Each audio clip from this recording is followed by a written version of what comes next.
Mga bossing, eto ho, lumipat na ho tayo doon sa susunod nating topic. Naku po mga kababayan, eto. Tsak ho sorry. Mali. Yung napindot ko, hindi ho yan. Eto dito, up. Oh! Parang parehas lang.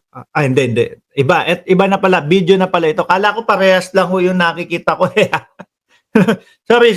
Iba na ho pala ito. Sabi dito, Senator Marcoleta, kailangan ba kami na makipag-cooperate sa ICI? Akala ko ba independent? Pangungupal yan eh. Di ba? Pangungupal ho yan eh. Sa umpisa pa lang, doon pa lang sa post, oh. Bakit to, mga bossing?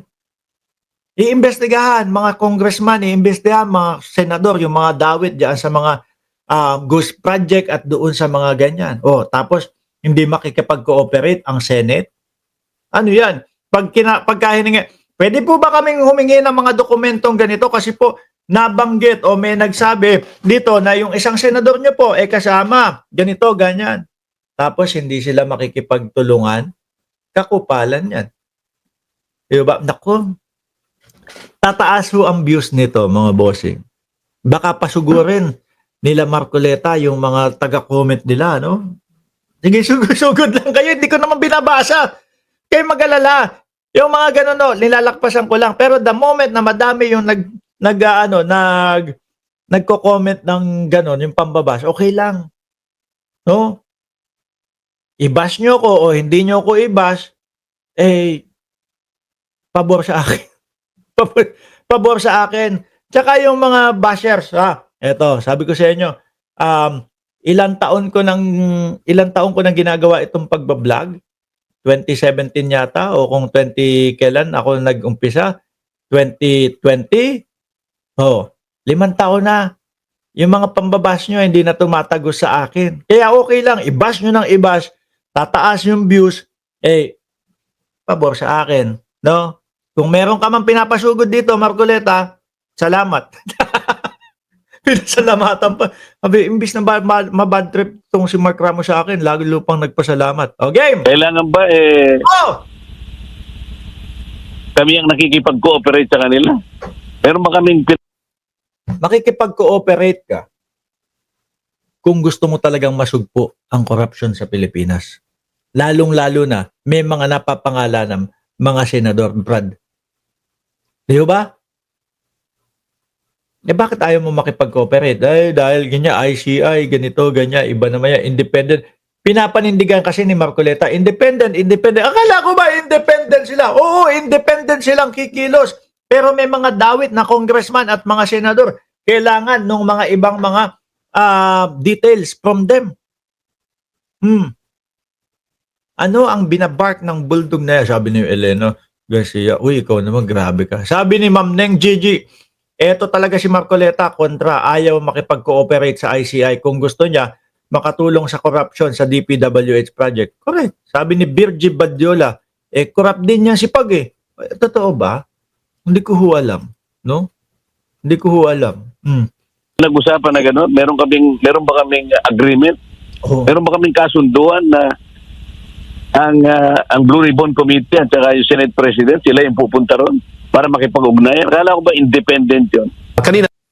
Ano naman kung pumunta sila doon? Kung gusto nung Senate President at nung committee ng Blue Ribbon, gusto talagang masugpo ang corruption. At yung presensya nila ang makakapagbigay linaw at yung mga dokumento diyan sa Senado ang makakapagbigay linaw para doon sa mga senador na nadadawit ang kanilang pangalan. Paano kung yun ang kailangan talaga?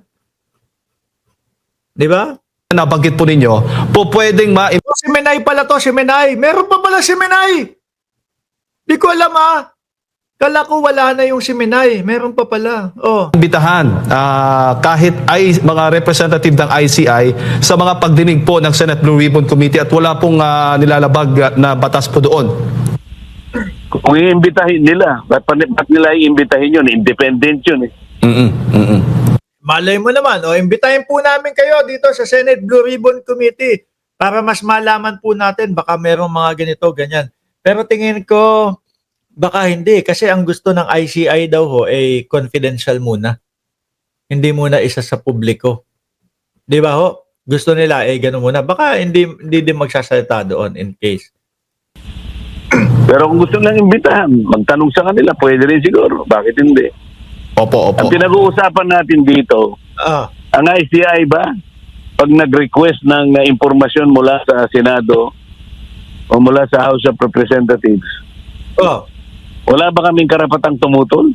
Bakit kayo tututol?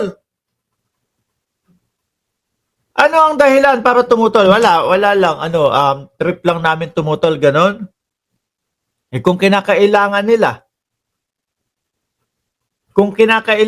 mga bossing, yung mga dokumento, yung mga pangangailangan na manggagaling sa Senado, ba't nyo tututulan? Ano ang dahilan para tumutol? Para pagtakpan yung mga kasamahan nyo dyan sa Senado, ganun ba? Yun lang ko kasi ang nakikita ko dun eh. Kung walang itinatago, bakit ka tututol? Di ba? Kailangan ba kami ang nakikipag-cooperate sa kanila? O bakit hindi? grabe itong tao na to, ano? Grabe itong tao na to, mga kababak. Kailangan ba nakikipag-cooperate ka sa kanila? Kung yung itinayo na yon para laban sa korupsyon, tapos kayo dyan, sabi kayo ng sabi, gusto namin matapos ang korupsyon. Bakit ano ang dahilan para tutulan nyo iyon?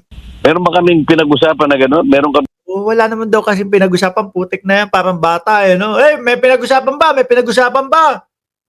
meron ba kaming agreement? Sabi ni Addictus Rex, same naman di ba ang goal? Anti-corruption? Correct! Kaya nga ano ang dahilan ng pagtutol? Bakit ka tututol? Kung sigaw ka ng sigaw ng itigil ang korupsyon sa Pilipinas. Meron ba kaming kasunduan na ang Blue Ribbon Committee at saka yung Senate President, sila yung pupunta ron para makipag-ugnayan? Akala ko ba independent yun? Independent ka na, independent. So ang gusto nila, wala, independent lang. Bahala sila dyan, bahala sila dyan. Kung ito, sangay ng gobyerno, Congress, Senado, o meron tong mga dokumento na kailangan sa atin, natin. Hagilapin pa natin. Total naman. Yung tipo bang, alam na nila na, pwede tayong lumapit kay Senate President, humiling tayo ng ganitong dokumento. Diba? Hindi, independent tayo. Kailangan, agilapin pa natin yan. Kailangan magsiyasat pa tayo. Matutulungan tayo ni Senate President. Hindi, independent tayo. Kailangan tumayo tayo. Ganyan. Magpapasok tayo ng yung mga tawag ko doon, mga bossing? Yung, larga vista, telescope yun Kundi ako nagkakamali. Yung pang-investigador, yung detective, yung pan-detective, magpapasok tayo ng gano'n doon sa loob ng Senado. Grabe to si Marcoleta. Paano mo susukatin ng independence ng isang ahensya? Sabi ni Sir susukatin pa. Hindi na po, sir. Sukat-sukat pa. Nandito po tayo sa kalagitnaan po ng ubos ang pondo ng bayan dahil sa magnanakaw. Tapos may sukat-sukat pa nung kalakasan ng pagiging independyente nung isang nung itinayo na yon. Hindi pabilisan na to. Pagod na ang mamamayang Pilipino. No, sugat-sugat na po ang ating bansa. Luray-luray na po ang ating bansa. Meron ka pang nalalaman na susukatan. Hindi. Kausapin mo si Senator, Senate President, Tito Soto, kailangan natin ng dokumento na ito. No? Para doon sa mga senador na dawit. Bigay. Ito, Congress, bigay. May pasukat-sukat ka pa hanggang sa ngayon. Kawawa na yung Pilipino. Sabi ni Transformer, di ko makita ang point niya. Bakit niya kailangan ipagdamot pa ang tulong para sa ikalulutas ng problema ng bayan? Correct. Diba? Sabi tuloy ni Carmelita Morales, asal hayop daw. Sabi ni Maan, pasyon. Visit na katwiran yan. Tuloy. Di ba yun ang executive department? Paano kung matutukoy doon yung mga kawalang hiyaan ng mga opisyalis ng executive department? Kasama doon. Hindi ba porket ba ang nagpondo ay executive department, hindi nakasama. Tandaan nyo, ang sinasabi ng Pangulo, walang kamag-anak, walang kaibigan, walang kahit sino. Yung maano dito, masasalba, lahat damay kung madadamay. Diba? Ang ingay naman niya masyado, nakakapagod ng pakinggan ng bunganga niya. Paano magiging independent yun? Oh, Kanino? sino na lang? Sino na lang? Binuo nga, di ba? Walang politiko, walang kahit sino. Oh, yung mayor na merong 110 million na tennis court. Ang yan na yan. Magkano kaya isang net nung tennis court na yon? 100,000? Tapos siguro ang pagkalaki-laki ho siguro ng CR nun, 1,000 square meters ho siguro yung CR na yon, ano? 110 million. Oh, 'di ba wala na din doon? Sino ba nagbabayad sa kanila? Di ba executive department? Oh. O paano magiging independent yun? Ako na lang ho magbayad. 'Di ba? Kami na lang ho magbayad doon sa mga, sa mga Ay, Diyos ko, hayaan na natin si Marcoleta. Kawawa naman, pinanganak siya sa puot at hinagpis. Anyway, mga bossing, ganyan lang ho talaga ang mangyayari. Ganyan lang ho talaga ang gagawin natin, mga kababayan. Talagang magtitiis na lang ho. O bakit lumabas na naman ito? Palabas-labas ho Magpapaalam na ako. No, hindi matanggal doon sa ano ko. Biglang sumusulpo to Maraming salamat and God bless po sa inyong lahat, mga kababayan. Nagugulat ako, biglang lumalabas na lang itong picture na to. Oh, paalam po hanggang sa